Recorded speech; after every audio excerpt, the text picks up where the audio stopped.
Assalamualaikum warahmatullahi wabarakatuh. Alhamdulillahi rabbil alamin. Wassalatu wassalamu ala rasulillahil karim wa ala alihi wa sahbihi wa dhurriyyatihi wa ummatihi ila yaumiddin wa ba'd. Saudara-saudariku, semoga kita semua sampai dengan detik ini, di sore hari ini menjelang berbuka waktu Indonesia bagian barat, senantiasa mendapatkan kemuliaan di sisi Allah Subhanahu wa taala, diberikan kesehatan terbaik, dan tentu yang paling kita harapkan diterimanya amal ibadah kita yang telah kita rangkai sejak awal menunaikan ibadah puasa sampai detik ini. Insyaallah, amin ya rabbal alamin. Saudara-saudariku, di antara amalan sunnah yang sangat dianjurkan oleh Nabi Sallallahu Alaihi Wasallam pada rangkaian penunaian ibadah siam, khususnya di bulan Ramadan, adalah ibadah sahur. Sahur terambil dari akar kata 3 huruf sin, ha, dan ra. Pada mulanya akar kata ini sin, ha, dan ra menunjuk pada waktu singkat menjelang datangnya fajar. Bila kita kalkulasikan saat ini fajar, misalnya jam 4.43 waktu Indonesia bagian barat di Banten misalnya, maka setidaknya kita ambil 15 sampai 30 menit kurang lebih. Jadi 4.15 hitungan kasarnya, dimulai waktu sahar sampai tiba fajar 4.43. Itulah sahar. Jamaknya disebut dengan ashar. Saharun jamaknya asharun. Di dalam Al-Quran, Allah memberikan sifat mulia, memuliakan segolongan orang yang mengkhususkan amalan istighfar, permohonan ampunan dan taubat di waktu sahar. Dicontohkan di Quran surah ke-51 misalnya, surah Adz-Dzariyat di ayat ke-18. Wabil ashari hum yastaghfirun. Ada segolongan orang takwa yang memiliki amalan spesial. Setelah ia tahajud, sebelum tiba waktu fajar, di waktu sahar, ia menyibukkan diri dengan banyak beristighfar kepada Allah Subhanahu wa taala. Allah juga mengelompokkan orang-orang yang gemar beristighfar di waktu singkat menjelang fajar pada kelompok yang spesial, bahkan disandingkan dengan orang-orang yang memiliki kekuatan sabar dalam menghadapi musibah, orang-orang yang gemar berinfak, orang-orang yang khusyuk dalam ibadah. Di Quran surah ke-3 Ali Imran di ayat ke-17 kita mendapati keterangan itu. Misalnya saat Allah berfirman, as-sabirina was-sadiqina wal-qanitina wal-munfiqina wal-mustaghfirina bil ashar. Ada golongan orang-orang yang imannya cukup kuat. Mereka itu orang-orang yang mampu bersabar dalam setiap ujian kehidupan. Orang-orang yang mampu membenarkan dan mengamalkan setiap apa yang Allah dan Rasulnya beritakan. Orang-orang yang khusyuk dalam ibadah. Orang-orang yang gemar berinfak. Dan orang-orang yang giat beristighfar, memohon ampunan pada Allah di waktu sahar. Sahar, waktu singkat menjelang fajar. Aktivitas yang dikerjakan di waktu sahar disebut dengan sahur namanya. Sekali lagi, aktivitas yang dikerjakan di waktu sahar disebut dengan sahur. Karena itu, jika disandingkan aktivitas ini dengan makan sebelum menunaikan ibadah puasa, menjadi bagian sunnah yang diisyaratkan juga dalam Al-Quran. Misal di surah Al-Baqarah ayat 187 di penghujung ayatnya, jika kita mengambil keumuman maknanya, wa kulu washrabu hatta yatabayyana lakumul khaytul abyadu minal khaytil aswadi minal fajr. Makan dan minumlah engkau, dipersilahkan senyamannya sampai tibalah waktu fajar itu muncul, ditandai dengan benang putih yang membelah kegelapan malam. Ini satu kata kiasan seperti cahaya yang membelah fajar shadiq yang menghilangkan kegelapan malam, menandai bahwa malam telah dibelah, hilang malam, muncul kemudian fajar. Makan dan minum senyamannya. Sekalipun ayat ini diturunkan untuk juga memberikan satu perbedaan dari kebiasaan orang-orang ahli kitab yang dahulu umumnya mereka puasa tidak makan sahur terlebih dahulu. Atau juga sebagian dari kalangan ahli kitab yang mereka menunaikan puasa sampai dengan malam harinya. Sehingga sahabat banyak berdiskusi, apakah puasa Ramadan ini sama seperti orang-orang terdahulu?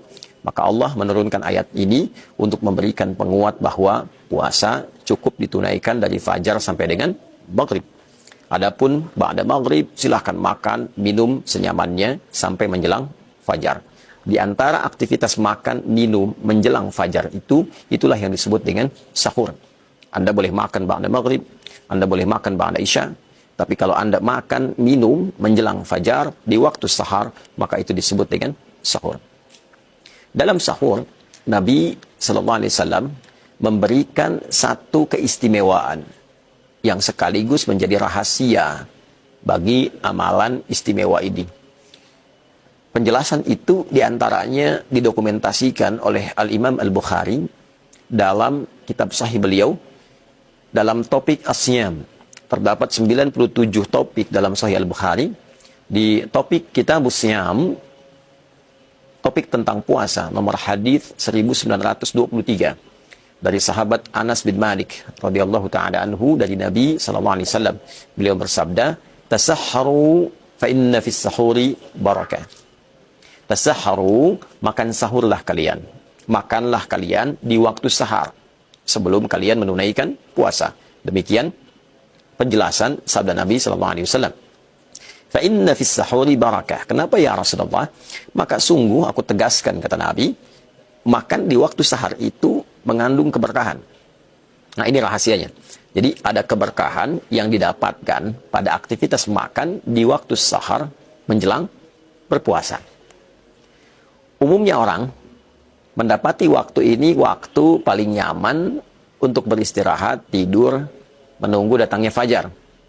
Tapi Nabi memotivasi kita untuk bangun, makan dulu sebelum tunaikan puasa di waktu fajar. Kenapa? Ada keberkahan di dalamnya. Saudara, apa itu berkah?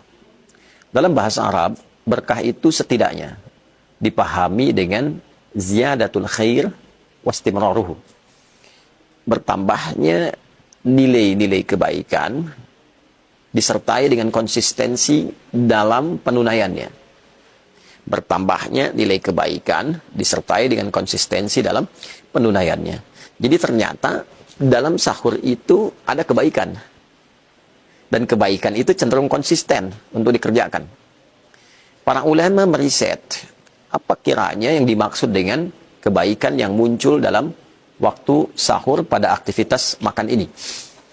Maka sebagian mereka berkata, dari sudut pandang fisikal, makan di waktu sahur bermanfaat pada keadaan fisik untuk menguatkan kita dalam menunaikan puasa, menahan lapar, haus, dan sejenisnya.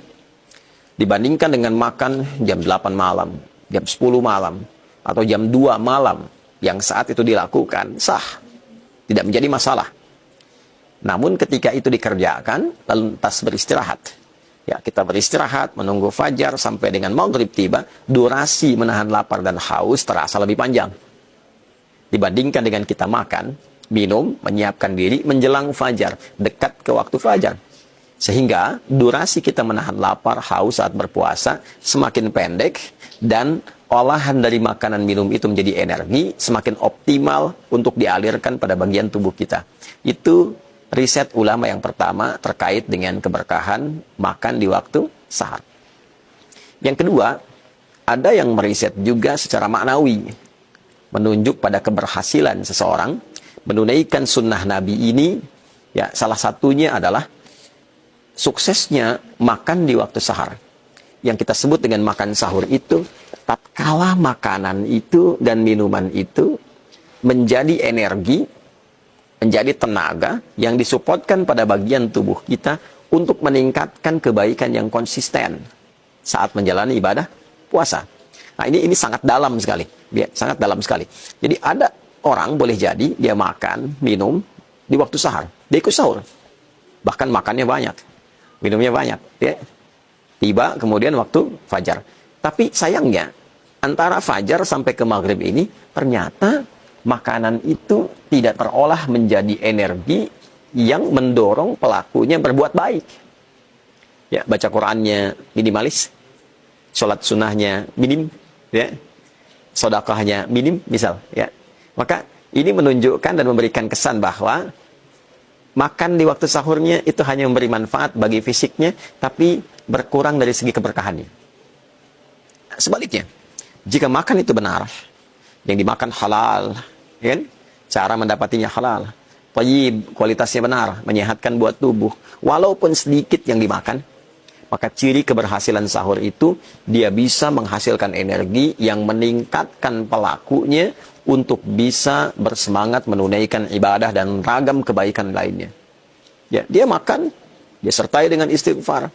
Begitu dimulai waktu puasa, yang terjadi bacaan Quran dia meningkat, zikir dia meningkat, istighfar dia meningkat, sholat dia meningkat, bekerjanya semangat. Ya, dulu waktu ada operasi militer, ya, di zaman Nabi, Perang Badar itu kan berlangsungnya di waktu puasa. Dan banyak sekali operasi-operasi militer dalam konteks bertahan ketika diserang oleh musuh pada umumnya, itu banyak terjadi di waktu puasa. Ya, bahkan kemerdekaan kita Indonesia, jangan lupa, kita merdeka, Negara Kesatuan Republik Indonesia mendapatkan kemerdekaannya itu di waktu Ramadan. Dan deklarasinya hari Jumat, ya, di bulan Ramadan. Jadi sesungguhnya makan sahur itu melahirkan energi yang luar biasa untuk segala perbuatan baik. Fisik baik, intelektual baik, spiritual baik. Itulah yang dimaksud fa inna fis sahuri barakah. Untuk itu ada baiknya di detik ini kita mencoba mengevaluasi, saya pribadi, kita semua, pertama saling mendoakan, kedua saling mengevaluasi pada diri kita. Apakah dalam sahur itu sekedar makan, sekedar minum, atau dalam sahur itu ada sunnah yang berlaku, ada keberkahan yang bekerja, mendorong kita untuk terus semangat dan optimis berbuat kebaikan. Yang terpenting di balik itu semua adalah niat kita mengerjakan sahur untuk mengikuti sunnah Nabi Sallallahu Alaihi Wasallam. Jadi kalau ada yang bertanya bagaimana caranya kita mengonversi sahur sehingga jadi energi yang baik, pertama niatkan untuk mengikuti sunnah Nabi Sallallahu Alaihi Wasallam. Yang kedua, yang paling penting adalah berdoa kepada Allah, minta supaya diberikan kemampuan, ditolong oleh Allah, yang dengan itu bisa meningkatkan ibadah kita. Di antara doanya, Allahumma a'inni ala dzikrika wa syukrika wa husni ibadatik. Ya Allah, mohon tolong hamba untuk meningkatkan zikir kepadamu, banyak bersyukur kepadamu, meningkatkan ibadah kepadamu.